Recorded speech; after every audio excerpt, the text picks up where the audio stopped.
เอาบาดนีบักลาสิมาล่ำเป็นนิทานสุยพออีเมลฟังไม่สิมาทำไหนเชื่อลำส้มลำฟังนี่แหละครับไม่ใช่เจ้าเขื่อนเฮาบ้านนี้จักเก่ากำพังคิดกับหอกด้านมาจากเบื้องหนักหนาแปลงร่างอย่างดีถ้าบางขี้อยู่ขึ้นมากนางสัตว์โทได้แปลงตัวเป็นสัตว์เตะเครือมากไกลอยากเห็นนางไอ้แก้วคนงามเขาซาเท่าเป็กไปกับหอกดอยก็หอกหน่อยมากเขาห้องงานแขนขอคำอีสับกับหอกดานพังขี้นั่งไอ้คำเดี๋ยวเห็นอยู่เทียงไปไป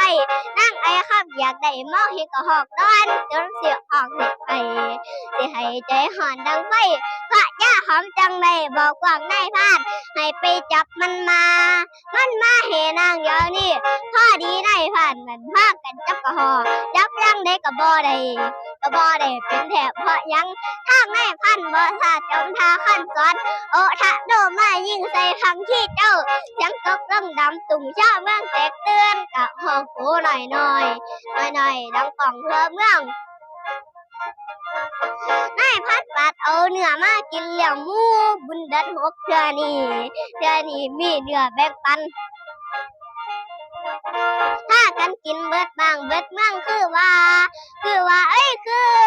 เหลือแม่ห่างน้อยแม่นแม่ใหม่ซุ่มนั่นบ่ได้กิน